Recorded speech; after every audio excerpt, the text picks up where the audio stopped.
28, que nos estará con nosotros hasta el fin de ¿qué? El mundo. Quiero que proyecten ahí lo que fue nuestra lectura bíblica. Vamos a analizar nuestra ofrenda, nuestra semana de gratitud, ¿verdad? Yo estaré aquí hasta el viernes, así que yo quiero que usted se comprometa primeramente con Dios, no con el pastor, no con el anciano, con Dios, de que usted va a venir a participar cada noche de lo que vamos a analizar aquí en la palabra de Dios. Que no solamente usted venga, sino que usted traiga a su esposo, a su esposa, a un amigo, a alguien, para que también escuche que la palabra de Dios. Este es Salmo 121:1.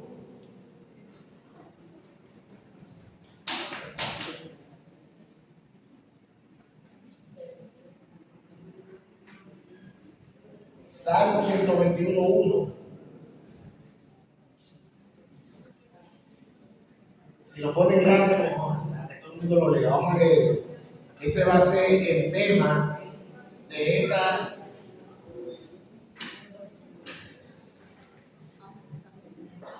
El tema lleva como título: alzaré mis ojos a los montes. Ok. Dice el Salmo: alzaré mis ojos a los montes. ¿De dónde vendrá? Parece ser que el monte ocupa un lugar y una simbología importante en la vida espiritual para el pueblo de Dios. Pero muchos eruditos que han estudiado que fue David que escribió este salmo han llegado a la conclusión que David escribió este salmo mientras caminaba los montes. Pero los montes tenían una simbología espiritual, pero también tenían una simbología de idolatría. Por ejemplo, los cananeos tenían los montes donde ellos tenían la creencia y el concepto de que ahí se reunían los dioses. Y la Biblia nos da muchos ejemplos, y además le voy a poner un solo, donde hubo un desafío entre Dios y el verdadero y el dios de los Baales. En el monte, ¿dónde? Así como Elías entendía que Dios estaba en el monte, los Baales, o los que seguían a Baal, entendían que Dios también estaba en el monte. Entonces David le da un significado diferente a los paganos. Los paganos creían que en los montes había salvación. David entendía que en el monte había salvación. ¿Y de dónde viene mi socorro? Mi socorro no viene de un monte. Mi socorro viene de quién.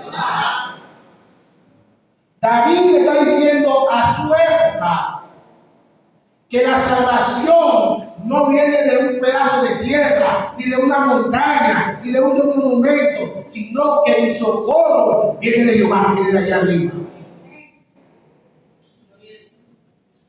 Y ese es el sentido que le da. Quizás tú estás rodeado en tu vida durante todo este año, estás rodeada de problemas, de dificultades. Quizás un diagnóstico médico que tú no esperabas en tu vida o de un familiar.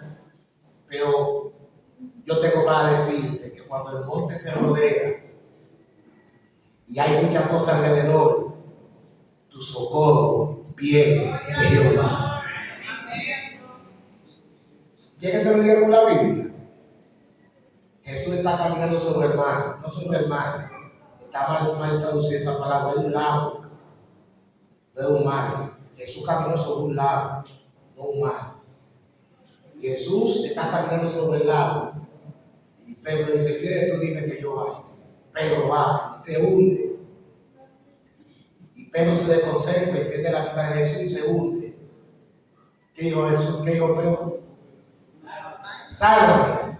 Pocas palabras dijo: mi socorro eres tú, sálvame. No La oración más corta y la oración más rápida que Dios contestó fue la de Pedro cuando nos sacó de una vez.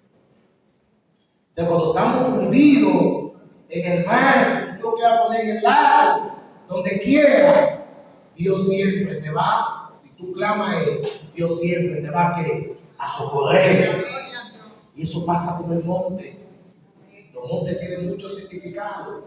Y el socorro viene de dónde, de quién? De Jehová. No viene de un médico, no viene de un prestamista, no viene de un jefe. ¿Viene de quién? De Jehová. Porque así lo entendía David. Algo importante. ¿Cuál era la tierra que iba a conquistar el pueblo de Israel? Hemos estudiado eso en este trimestre. ¿Cuál era la tierra? Canaán. Los cananeos tenían la idea de que los montes Dios estaba ahí. De hecho, la historia extrabíblica que no está en la Biblia nos dice que la gente creía tanto que los dioses moraban en los montes. No sé si ustedes han tenido la oportunidad, por lo menos, de ver la película de Thor.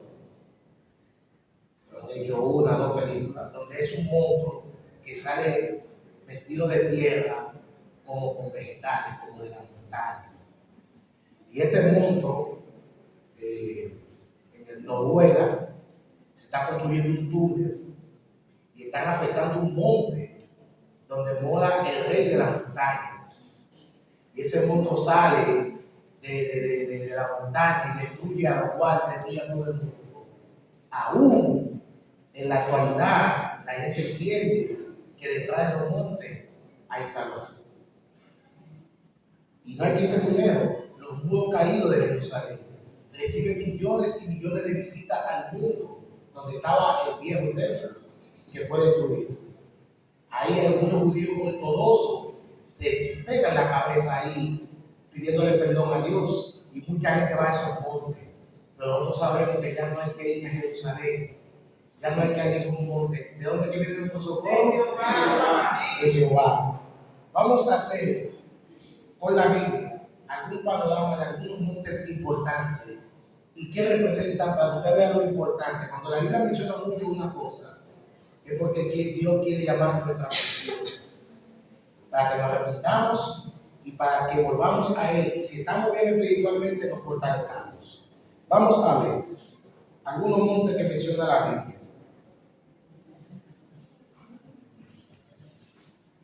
En la Biblia, monte no solamente significa lugar geográfico, también tiene un profundo significado espiritual. Vamos a ver.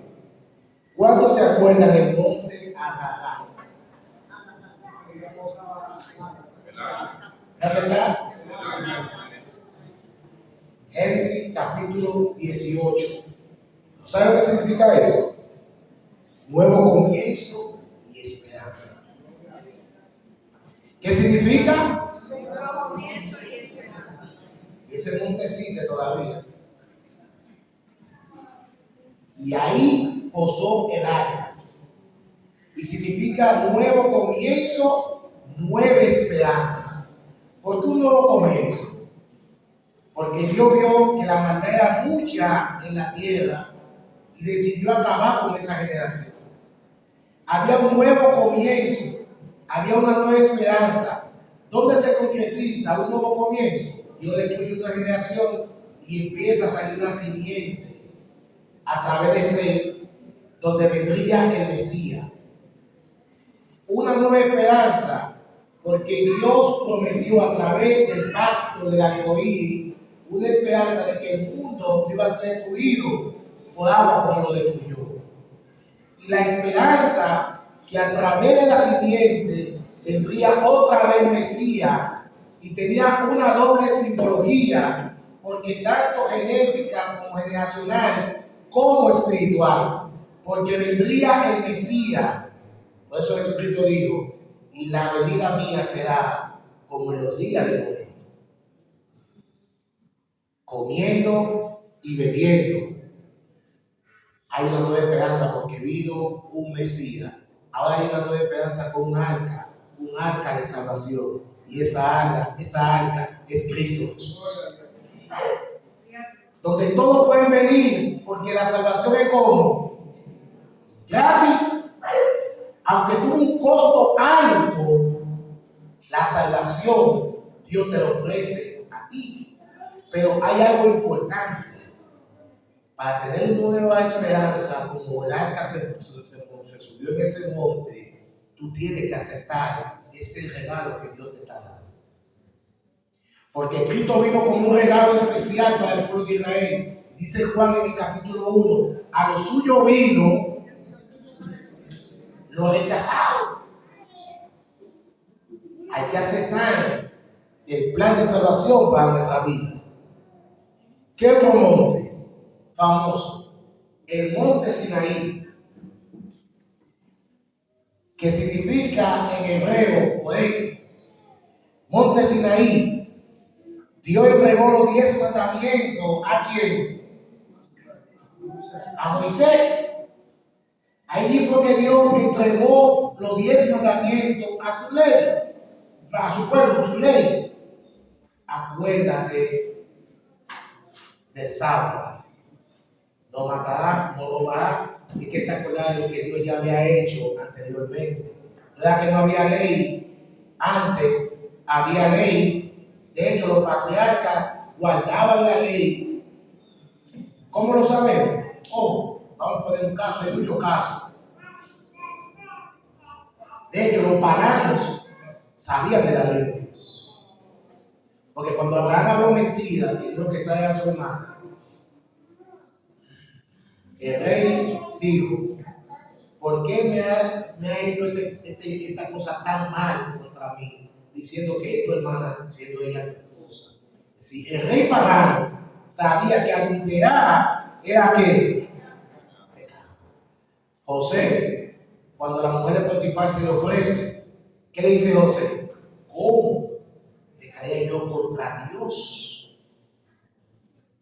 Sí, José está diciendo adulterar es malo. Y si José sabía que adulterar era malo, me imagino que también sabía que robar era malo, que hablar mentira era malo.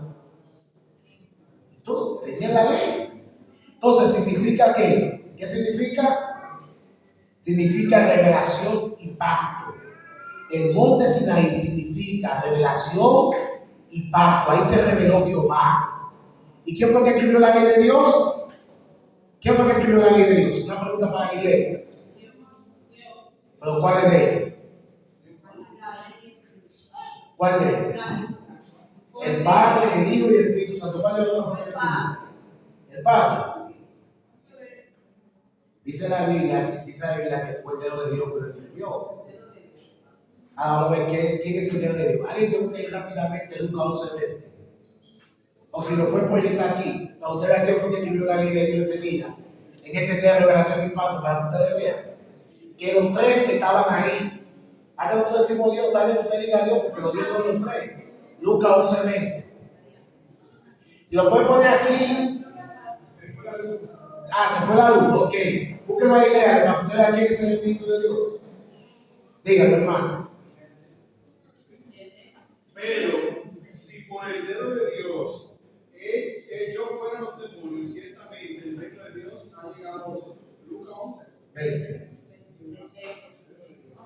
No dice el dedo de Dios es el Espíritu Santo, no lo dice.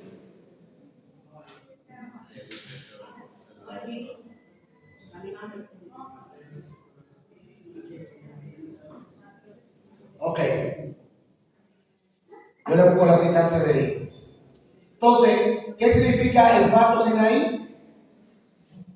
¿Qué significa el pacto Sinaí?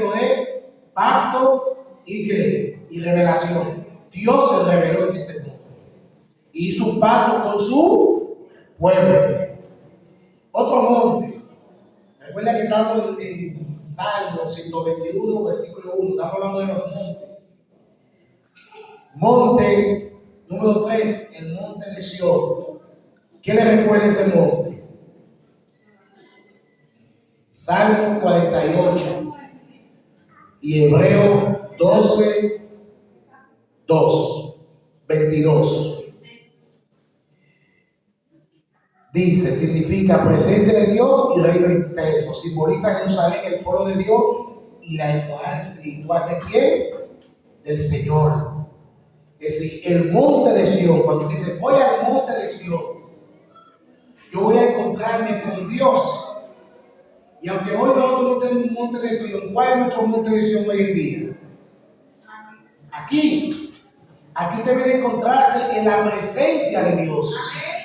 Aquí usted debe encontrarse con Jehová. Aquí usted no viene a ver quién está mejor vestido o quién está mejor que. No. Usted debe encontrarse con quién. Con Dios. Y Dios va a hablar a quién. A tu corazón. Amén. Monte Moriah, ¿qué le recuerda eso?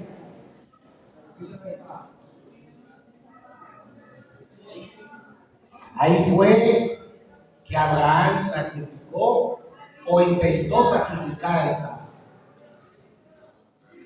Un significado, hermano, teológicamente amplio. Abraham, primeramente, toda esa historia se convierte en un milagro. En un milagro en el sentido de que Isaac fue un milagro. La concepción de Isaac era que un milagro, porque Abraham tenía 100 años, Isaac tenía ¿cuánto? 95, 96, 97 años. Le da su único hijo y lo ofrece como sacrificio. ¿Esto está funcionando? Ok. Lo trabaja con sacrificio y va y lo ofrece. Pero fíjense algo interesante, los detalles que nos da la Biblia. Dice que Abraham le dice a los siervos: venme aquí que yo y el muchacho volveremos. Él lo va a sacrificar, lo va a matar a él. Y antes de hacer el sacrificio, le dice a sus siervos que él volverá, él y el muchacho volverán. Ustedes se dan cuenta por qué el apóstol Pablo en Hebreo dice que Abraham no fue su obra, sino su fe. Abraham, él no sabía cómo, pero que si él mataba a su hijo, lo ofrecía sacrificio a Dios, Dios se lo iba a devolver de una forma u otra. Eso es tener la fe. Por eso es que en Hebreo 11:1 dice que la fe es la certeza, la convicción de lo que no se ve. Y Abraham dice: yo nunca hay que volver. Y Abraham, hermano, por eso el monte significa obediencia y provisión. Isaac obedece como un niño obedece. Isaac tenía aproximadamente 12 años. Y una palabra que yo sé que como humanamente le partió el alma a Abraham fue cuando Isaac le dice: ¿y dónde está? Porque Isaac ya había visto muchos sacrificios. Papá, pero ¿dónde está el cordero? ¿Dónde está el cordero? Y él dijo: Dios. Y dijo: ¿qué le dijo Abraham a Isaac? Dios proveerá. Y alzó el cuchillo y un ángel de Dios le detuvo la mano a Abraham. Dios, tranquilo, ya yo sé que tu fe, no hay que hacer la obra, ya tu fe te salvó. Amén. Ya no hay que matar a Isaac. Y vio un corderito por ahí amarrado y agarró y hizo el sacrificio. Eso es simbología de Cristo.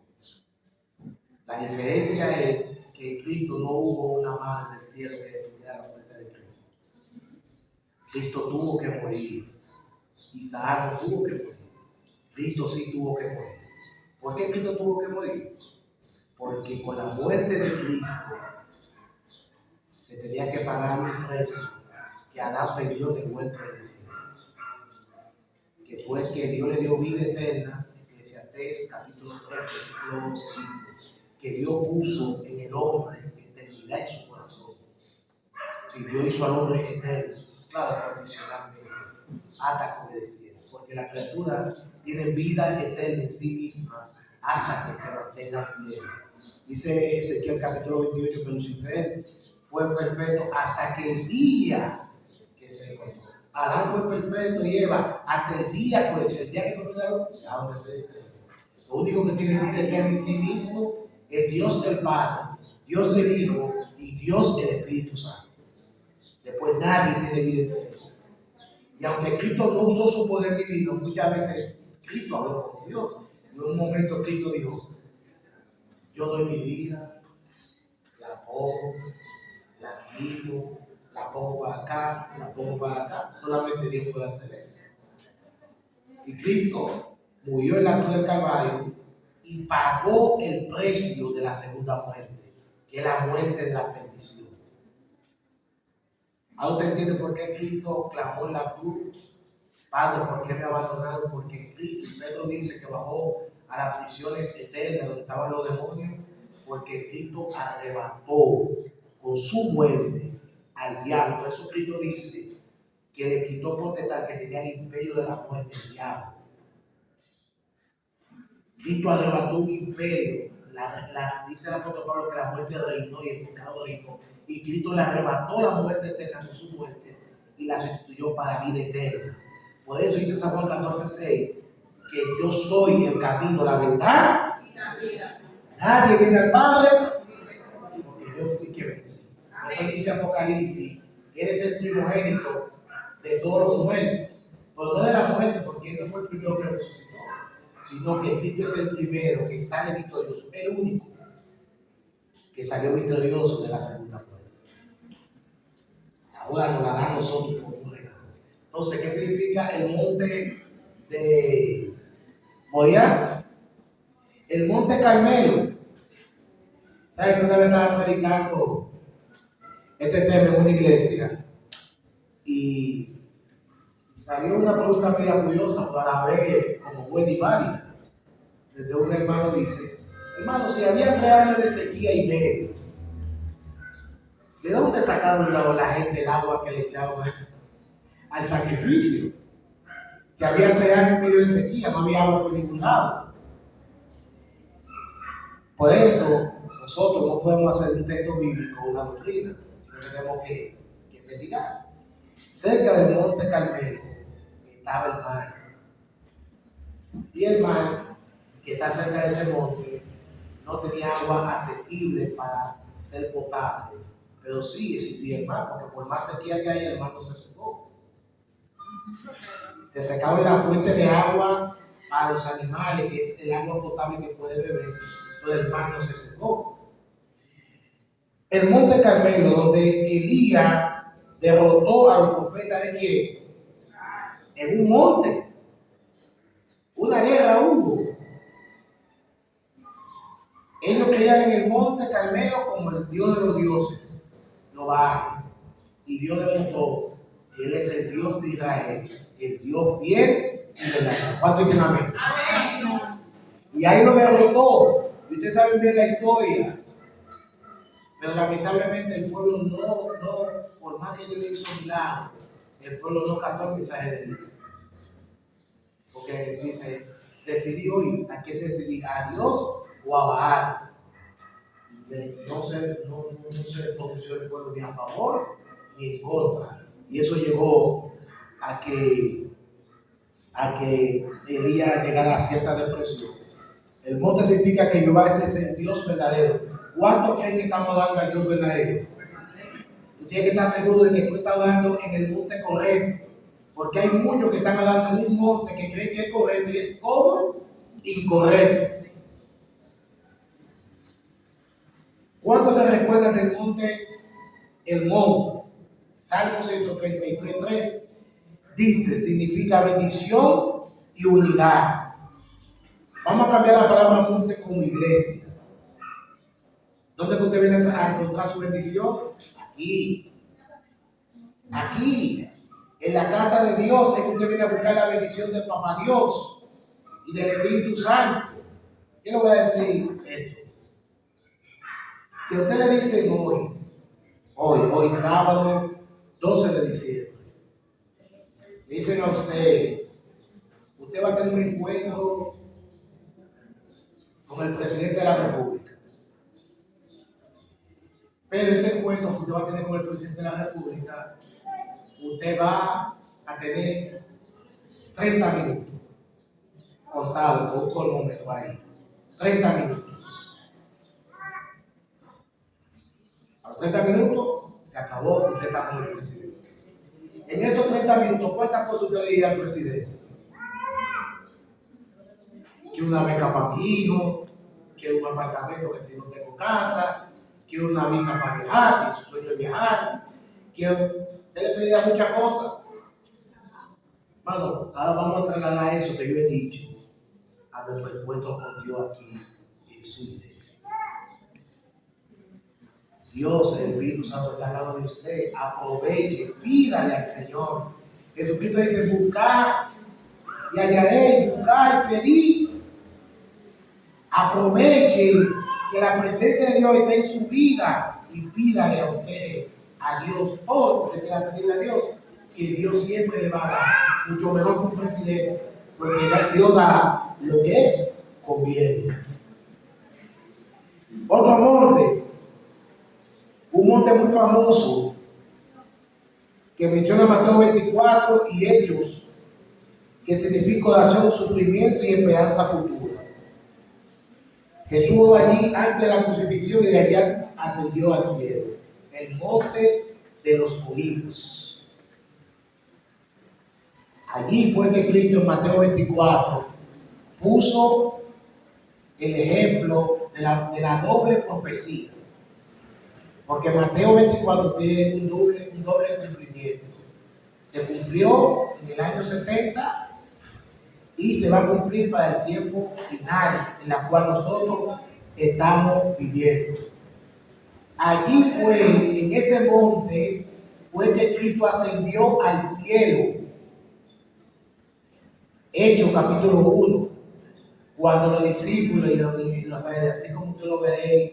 Por eso, los que son pentecostales de la dispensación creen que cuando Cristo venga, se va a sentar en el monte de los olivos en Jerusalén. La gente del Club 700, esa rama pentecostal, cree que Cristo, porque así como Cristo ascendió al cielo a través del monte de los olivos, ellos entienden que de la misma manera como los ángeles dijeron: de la verdad que ustedes lo habían visto ir, así como ellos entienden que Cristo también va a venir y se va a sentar en un monte. Pero la Biblia no le dice aquí eso. Cuando los ángeles dicen que Cristo vendrá de la misma forma, esa palabra griega quiere decir que así como lo están viendo ascendiendo, así mismo vendrá. Es decir, así como está subiendo, así mismo bajará. Pero dice el mismo Cristo en Mateo 25 que sus pies no pisarán la tierra, sino que los muertos en Cristo seremos arrebatados. Y los muertos en Cristo resucitarán. ¿Cómo? Cristo no pisará la tierra porque la tierra está maldita por el pecado. No porque Cristo no quiera bajar a la tierra, es que con su santa presencia, como él dice que vendrá en gloria y poder, va a destruir la tierra completa. Y es algo que nosotros a veces no olvidamos. La presencia de Dios es muy sublime y tiene mucha grandeza. Tan grandeza que al Padre todavía nadie lo ha visto. Solamente lo ha visto ¿quién? El Hijo. ¿Y quién es el transporte del Padre? El Hijo. Yo soy el camino, la verdad y la vida. Yo soy la puerta. Yo soy el pan que descendió del cielo. Ese es Cristo. Entonces, que el monte de los olivos. Otro monte. El monte donde Cristo murió. El Gólgota. El Gólgota. Allí Cristo murió. Lucas 23 dice, significa redención y amor de sacrificio. En el monte, hermano, con su muerte, Cristo nos dio la vida. ¿Cuántos dicen amén? Amén. Allí hubo una escena terrible en ese monte, horrible. Hay una lucha que quizá nosotros a veces no lo entendemos, no lo estudiamos. Hay una guerra entre el bien y el mal.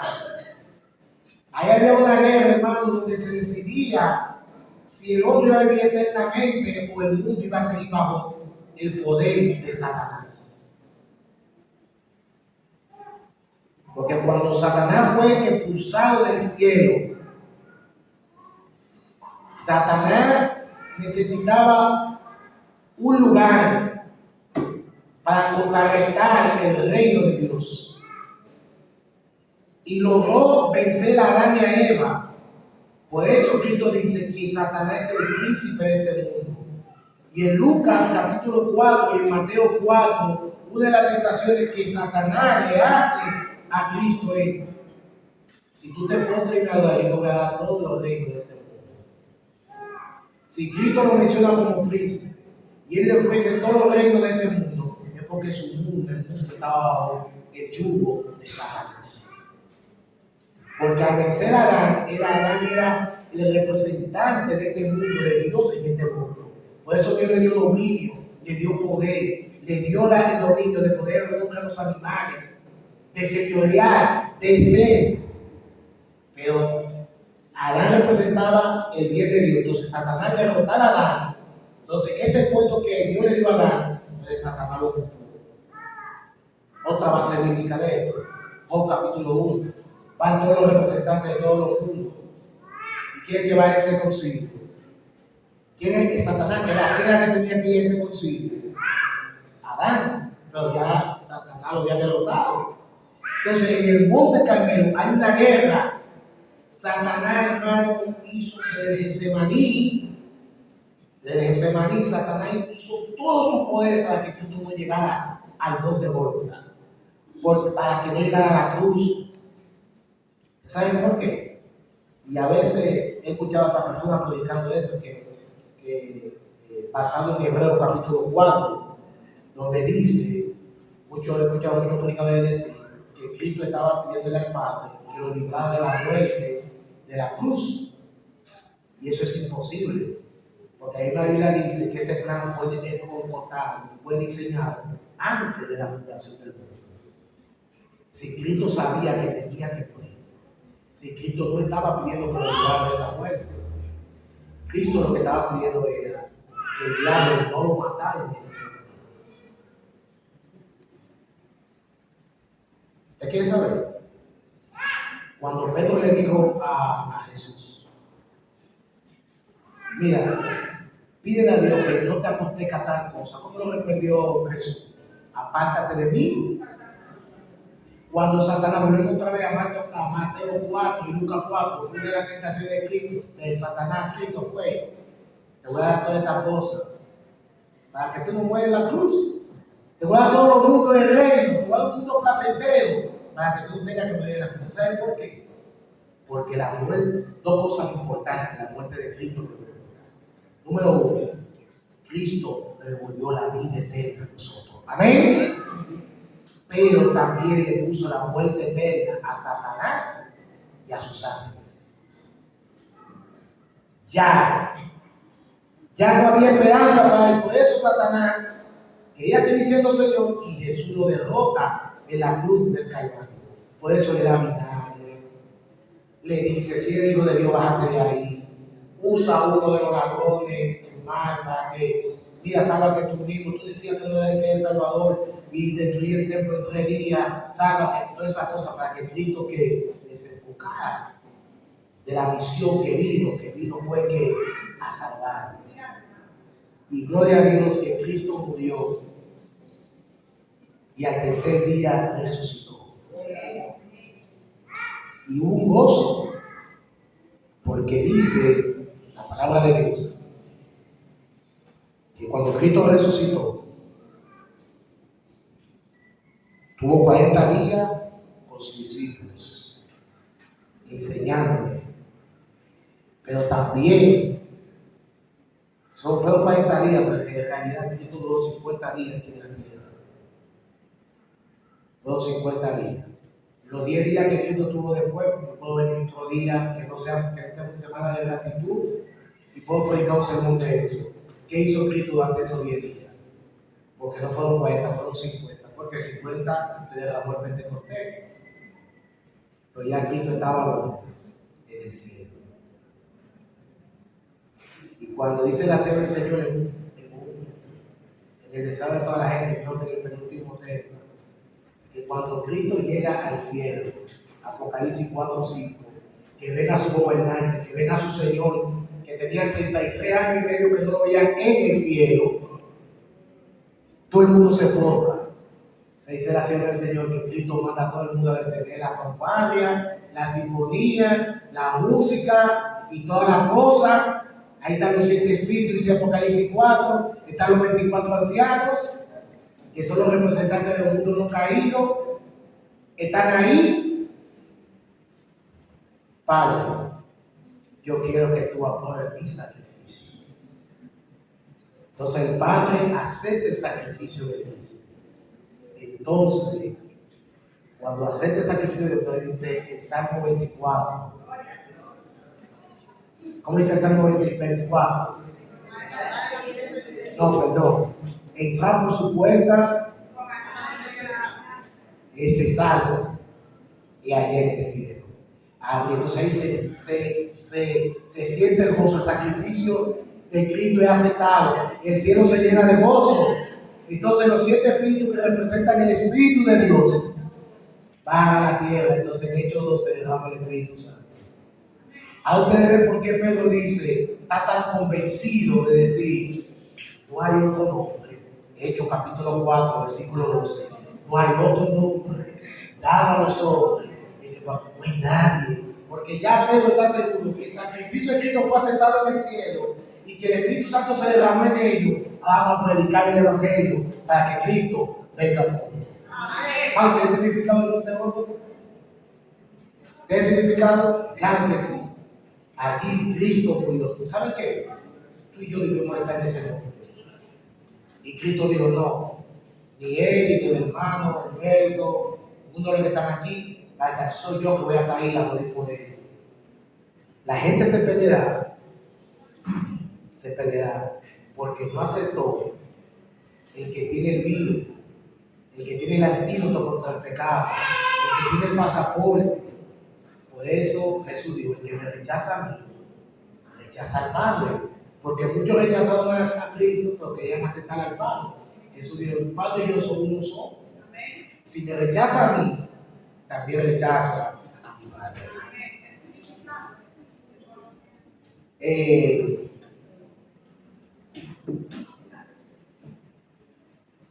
Redención y amor de sacrificio. Y amor de sacrificio. Ay, bueno, no se puede quedar en este monte.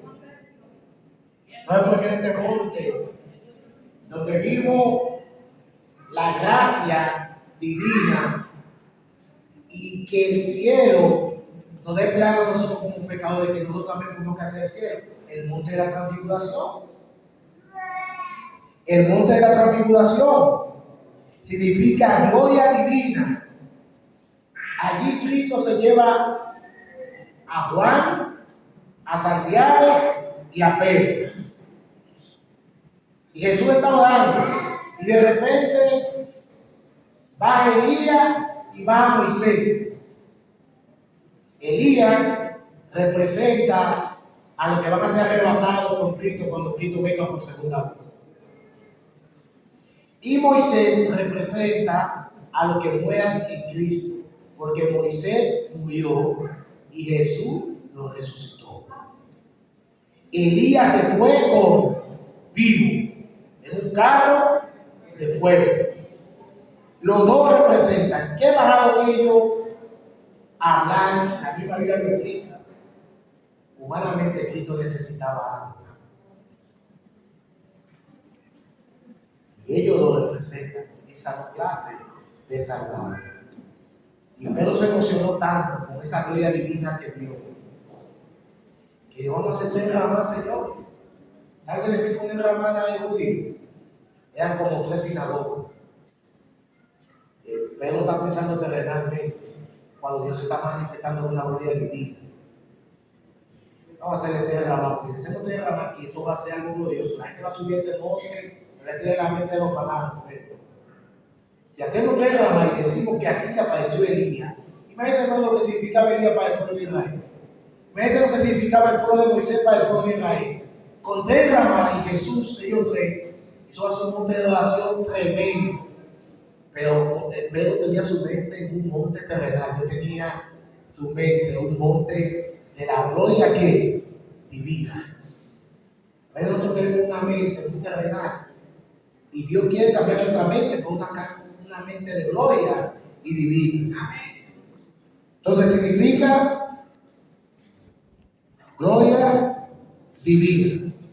La transfiguración.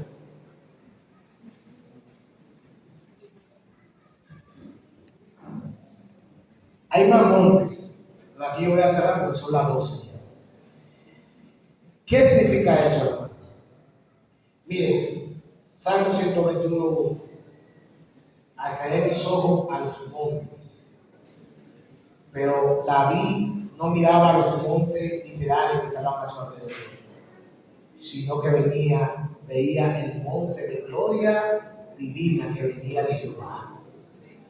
El socorro de los paganos eran los montes.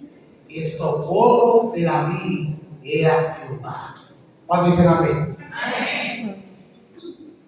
Si estamos viviendo una vida difícil y complicada, yo no digo que no vaya a un psicólogo, yo no digo que no vaya a un médico, pero primero consulta a Dios. Que Dios te ama, que Dios te quiere, que Dios te aprecia y que Dios quiere lo mejor para ti. Y Dios va a dar camino. Pero a veces nosotros cuando nos vemos problemas, lo primero es que vamos a un banco, que tenemos un problema de salud y a un médico y no consultamos a Dios. Consultemos a Dios primero y luego vamos a hacer lo que tenemos que hacer. Pero primero consultando a Dios. ¿Cuánto se propone en esta mañana con la ayuda de Dios? Que no importa la circunstancia por la que tú estés atravesando, tu socorro, tú lo vas a pedir a Dios. Amén. Ponte sobre tus pies y vamos a orar para que eso sea realidad en nuestra vida. Oremos. Padre querido, gracias Señor por tu palabra. Gracias porque tu palabra está llena de tanto significado, de tanta enseñanza para nuestras vidas. Ayúdanos a obedecerte, Señor. Ayúdanos siempre, no importa lo que estemos pasando en esta vida, que nuestro socorro viene de Jehová. Que clamemos a ti, Señor. A ti te gusta que te clamemos, que te pidamos, porque tú eres un Dios cercano. Tú eres un Dios que está lejos, como los dioses paganos. Tú eres un Dios que está en nuestro lado siempre y nos apoya con tu Santo Espíritu. Bendice cada hermano aquí que se ha comprometido desde ahora hasta que tú vengas en gloria, clamar tu socorro solamente a ti. Si hay alguien aquí enfermo, Señor, que tú pases tu mano de sanidad. Si hay alguien aquí que tiene problemas en su matrimonio, falta de comunicación, falta de entendimiento o algún maltrato, Señor, que ambos pongan su vida en la mano tuya y que tú lleves paz y tranquilidad a su hogar. Si hay un hijo o una hija rebelde que se ha ido del hogar, que no quiere venir a la iglesia, que ya no quiere saber de las cosas de Dios, te pido Dios que tú la traigas como el hijo pródigo y que sus padres lo abracen. Pero el mayor abrazo sea el abrazo de nuestro Padre Celestial. Señor, bendice esta semana.